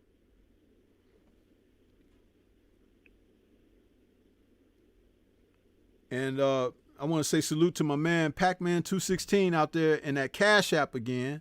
He says, salute, big dog. I appreciate you, Pac-Man. Yeah, man. See, my thing is, I love the sport of boxing. But when you start trying to insult my intelligence, insult my buying dollars and things of that nature, man, I got to go in on you. I gotta say it for what it is. So that guy, Tim Smith, whatever his name, people should be headhunting that dude. Huh? He should be shutting off his social media and everything because he's out there crapping on one of the best fights in the sport that the sport can produce today. And he's out there talking about people aren't going to buy it. People don't buy your bullshit that you're saying. Get the fuck out of here with that.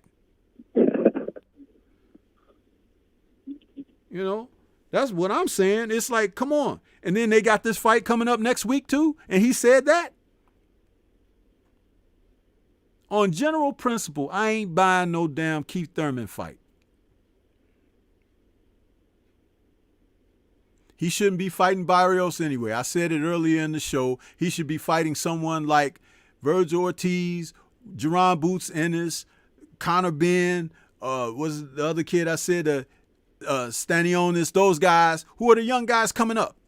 They're hungry. They're looking to prove their wares. He been out of the game for 2 years. That's who he should be fighting, because that would tell us whether or not he really is serious. Huh? But no, he's going to fight a guy that's coming off a knockout by a 135-pounder. I said that earlier. Let's not get that twisted. A 135-pounder, which is what Tank Davis really is. He knocked Barrios out. Now we can only hope and pull for Barrios to do the same to Keith, because he don't need to be in there. He's shown that his desire for boxing waned many years ago, before he even tried to cherry pick Manny Pacquiao, huh? And ain't did nothing since, because he's embarrassed. But he probably need a couple of bucks now, because that woman is draining his bank account, huh? That's where his problems was rooted in. He went over there and got a little Rudy Tooty, huh? And figured out, oh, that's what life was all about. Because maybe he wasn't getting no Rudy Tooty before that, huh? But I'm going to tell you something. Life don't begin with Rudy Tooty, all right? But it sure can end from Rudy Tooty. Yeah. You heard Stormy say it here first.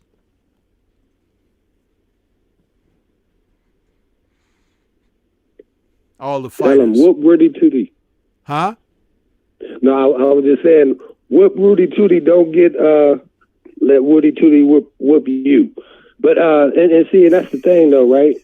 is that that's all we've talked about, for the better part of 3 years, you know, is, Spence and Crawford. Right. And then they basically tell us that they taking our talk, our hours that we put in, the questions, the pressure, they take all that for granted because it counts for nothing. It's minuscule, like you said, compared to what they can get from a Barrios and a Thurman. And it just hurts the sport. Right. It hurts the sport. And those promoters are no longer doing their jobs, because we do the jobs for them, really. Talking up boxing 24/7 on the airwaves of the internet. Huh? And they disgustingly come back and say these remarks, just like I mentioned the remark that Bob Arum made about boxing fans. When you say those kind of things, you done got too damn big for your britches, and you need the foundation under your feet to crumble. And we, as the boxing public, we can make that happen. All we got to do is get on one accord, and it don't have to be 100%. But if it's 65 to 70%, they will feel the heat. Believe me. That's why I call for it. Got to do this to them, man. You got to show them that your dollars mean something. Huh? And that you're paying dollars. The power that you have to press click for pay-per-view, or go to what they're saying that people are going to do for Earl and Bud and stream it. We'll stream Keith Thurman. Stream that. Because that's what's next. If it was another fight, I'd say do that one. But this is what's next. Next weekend is Thurman and Barrios. Okay, let's stream it. See what they have to say after that. I guarantee you. You know what they gonna sell, bro?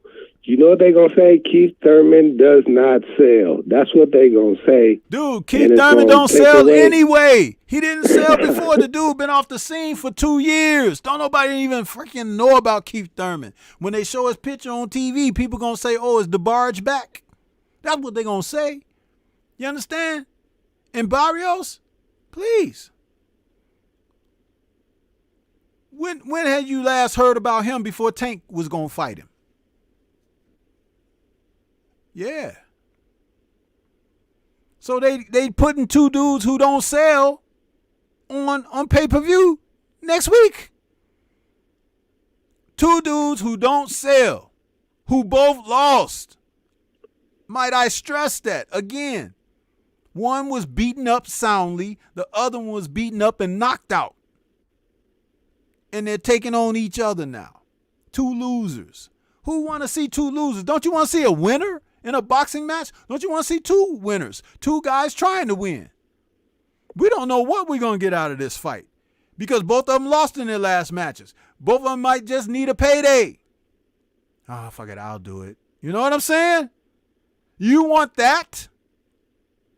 And that's a main event?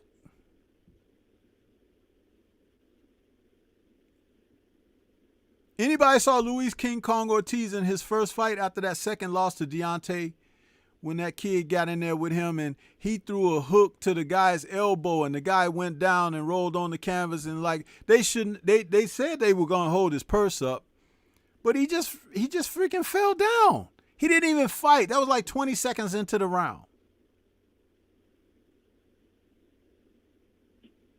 Don't nobody want to see that crap, bro. And if you think that Keith Thurman ain't capable of doing something like that now, it's very possible. Have you seen him on PBC in the studio giving interviews and stuff? The dude's suits and everything, the buttons are about to pop loose on the damn suits and stuff, man. He put on so much weight. He ain't even buy a new wardrobe. He just put on, I'll squeeze into this. What the fuck? They were showing him working out in the gym. He hitting the bag and everything. And it's like, what? The dude couldn't even finish a complete workout on camera.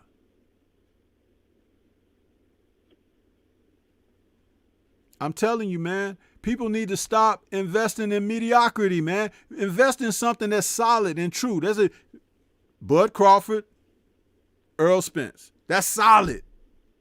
Huh? Start letting these people sell you broken down cars just because they've been washed and waxed, tires spinning and looking good and everything. And you out there saying, oh, it looks great, huh? You drive around the corner and the damn car break down. Because you don't know what to look at under the hood. And Stormy is always looking under the hood. You can believe that. And it ain't a lot under the hood for Keith Thurman. That was gone a long time ago. Yeah, they robbed the spare parts from under his hood a long time ago. That was when he got that Rudy Tooty and made a few dollars that was never in his bank account before that. You understand? Remember, this is the same guy who was telling you he had elbow problems, knee problems, and all of this, and he over there slap boxing in Indonesia somewhere in the streets, slap boxing guys. But he's a world champion, and he's out on injury, but you out there in the streets slap boxing. No, it's long been over for Keith. And the only thing that has happened in the time that he's been off the scene is that more young men have been able to develop, get a little bit of attention, and now have put themselves in position to be like the next men up. And those are the people he need to be facing, not Mario Barrios.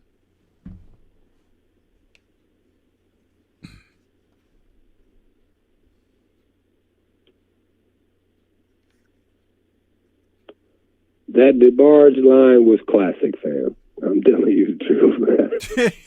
Shit. Yeah. Man. Stormy, you great, bro. I appreciate it, and I love that you opened the platform up for us to be able to talk with you, bro, for real. Yeah, man, and I think this is the first time you've called in, right? You got something else on your mind? Yes, sir. No, well, not really. You know, I'm going to let it go, but I just was, and thank you very much. Someone had said Tim Smith, so I appreciate that. So I know who to get at on IG. But I'm saying, so he was just basically saying is that PBC can't afford to advise Bud, and he's not selling enough to get onto their network. But and here's the thing I just wanted to say was, but if everybody said he had bad promotion, that's also, you know, holding down the numbers and so forth and so on. But I appreciate you. Everybody subscribe, like, and share. I'm going to fall back into the chat. Thank you very much, Stormybman. I appreciate you. All right, man. Appreciate you, and don't be a Yes, stranger. sir. Call again. Thank you. All right. Peace.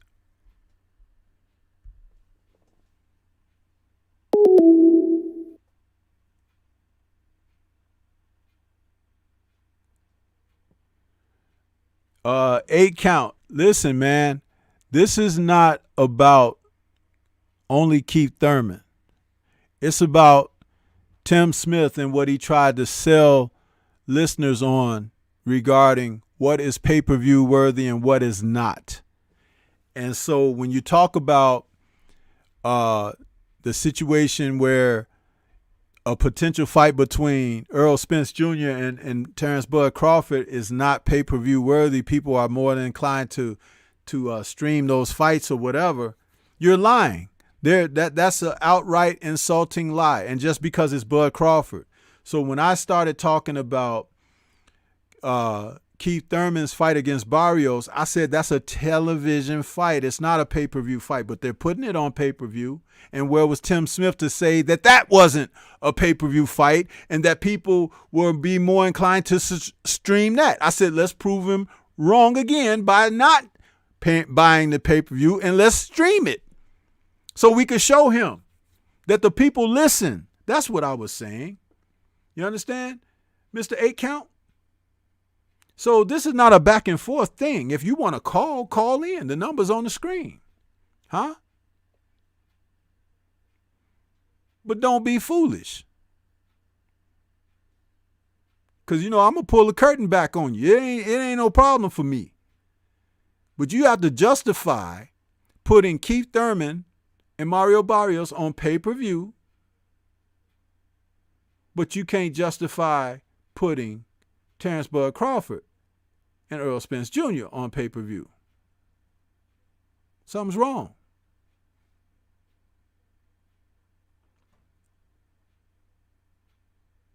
Yeah. And that's okay, Mr. 8 Count. You can disagree, but once you've stated that you disagree, leave it at that. Don't keep writing stuff over and over again like you looking for attention, because we understand that there are some people that don't necessarily agree with that, but you just go forward, bro. You go forward in life, huh? When you wipe your ass in the toilet and you drop that toilet paper in the commode, you flush, right? Hopefully. But do you ponder where's that toilet paper going? I didn't think so.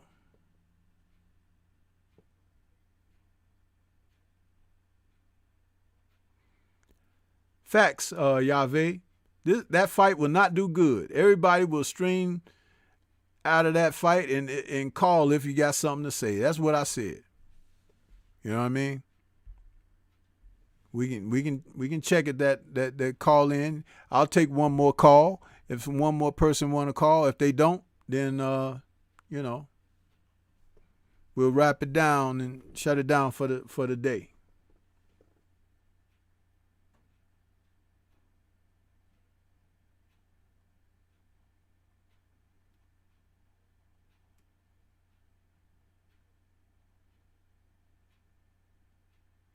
I'm looking at some highlight clips of Showtime boxing, and they're showing Ricky Hatton. Why does Ricky Hatton look like he's 70 years old now? Damn. That alcohol will do a number on you, bro. Mr. Gumbo is laughing. 8 Count says, I agree, something is wrong with these pay-per-views, but to say Keith is trash is the problem. I don't think I recall saying Keith was trash, but Keith is washed up, okay? He's been washed up for a number of years, bro. Don Shotter's out there saying facts, 8 Count. Call if you really have something noteworthy to say. JT is out there saying, I get what you're saying, but the difference is the purse that they're requesting. Okay, we got one more call. This going to be it. Okay, we got 337 in the building. Who's calling? What's on your mind? Welcome to the show. What's going on, Elevator Music Uncle? What's up, Stormy B? Mr. Gumbo? Yes, sir. Oh, man, here we go. Mr. Gumbo, what you got for me today, bro?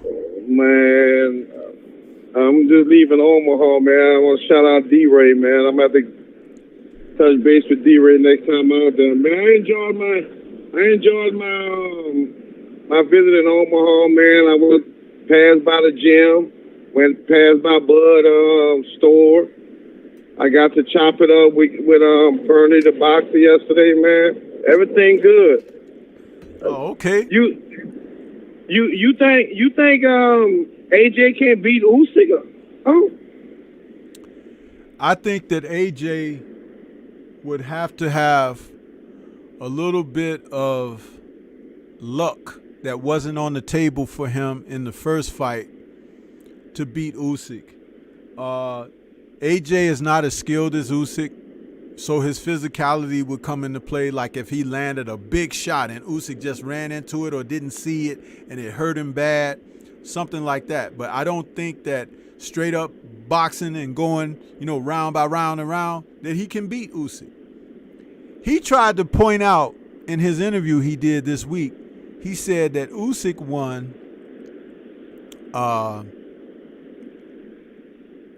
he said that Usyk won like 9 rounds and he won 3.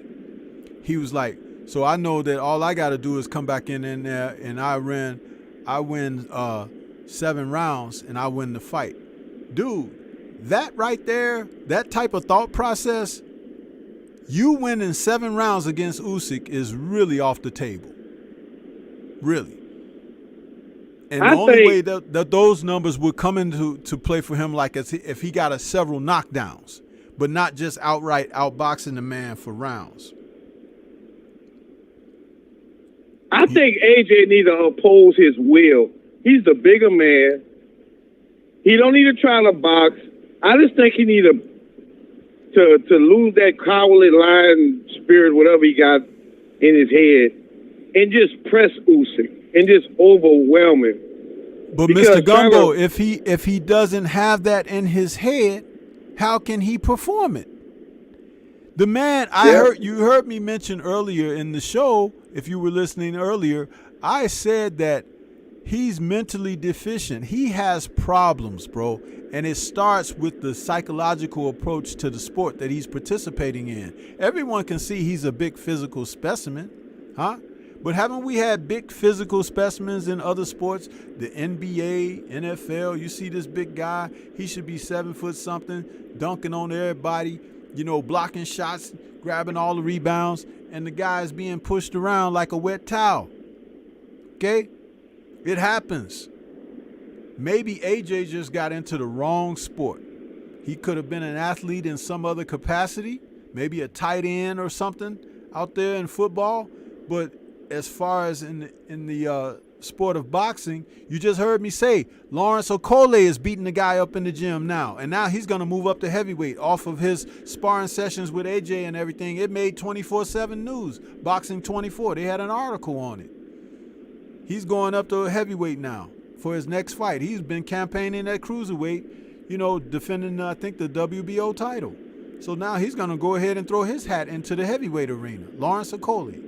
It's like, my goodness, everybody's whooped AJ's ass in the gym over in the UK. So where do you think the state of boxing at right now, coming into 2022, Stormy, man? Because I don't have that much hope for boxing. It seems like boxing is just starting to, it's too political. It is, which it always been. But to me, it's just falling. It's on a downslide if they don't give us the fights we want. It's on a tremendous downside, but like I said, the fans, the paying public and everything have a greater voice than what they've been using. You don't have to pay for these fights. You don't have to tune in to these fights. You can leave them off of the table. But one of the great things that you can do is you can write these promotional companies, Top Rank, PBC. You can send emails in and say, hey, man, this is bullshit you guys are feeding us. And like I said, when you do it in voluminous numbers, it has an impact. But you can't just sit on the airwaves or come on my show and cry and boo-hoo and everything when I'm telling you what you should do. We could have a mailbag of everybody that want to write some letters to the PBC or to the ESPN or DAZN or whatever it's going to be, and be like, hey, send the letters in, carbon them to Stormybman, and we'll have a show where we could put these in. Like, look, we've had 200 emails that come through. This is what people are thinking or whatever. That's power. That's leverage. This is a new time and era that we're living in. That can do things. It can move mountains. You got to believe in that. If you don't believe in it, then it may not work. But when you believe in it, you invest in it, and that becomes an action. It's bound to produce a reaction. You're absolutely right. And that was my call, Stormybman. I just wanted to break a little bit of your piano keys and ask a couple of questions. So I'm gonna get back in the chat. Yeah. So we do it again, and I water up your keys again.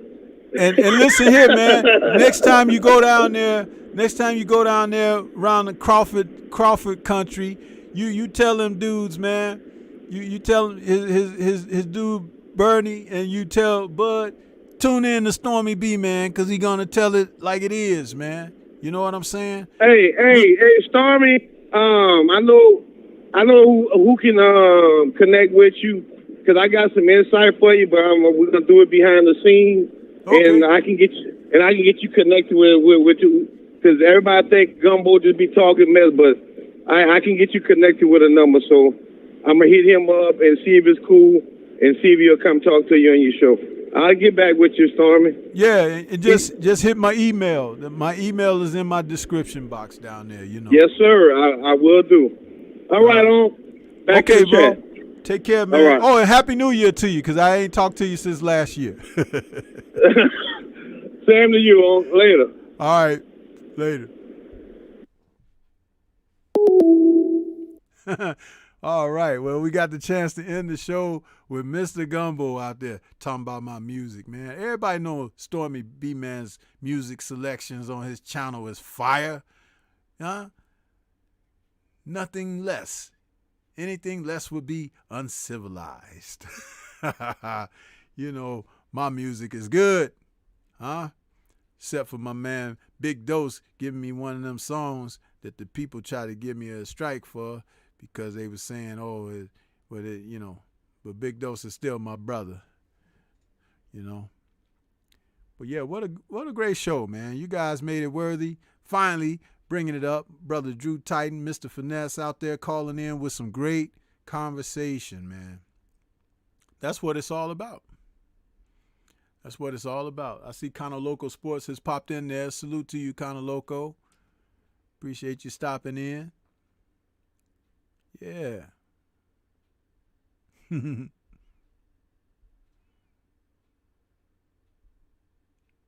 What else we got?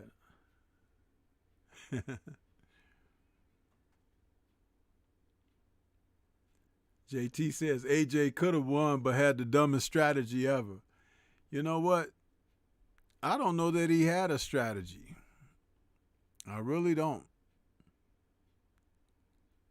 Something about the way he fought Usyk just told me he didn't have a clue what to do. Didn't have a clue. So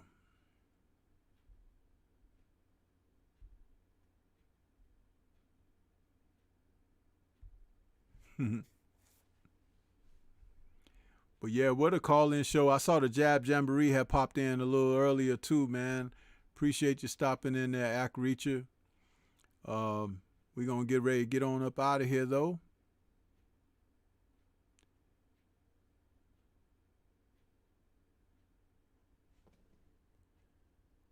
For those of you who will be around later on, just check us out on Drew Titan's channel, because we're going to be on there cooking this evening.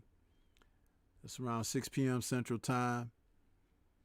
But for everybody that came out today and hit that like button, I appreciate everybody. Man, what a show.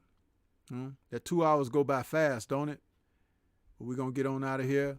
Everybody enjoy the rest of your Sunday. This is Stormybman signing off. Peace to everybody. Shout out to the LDBC.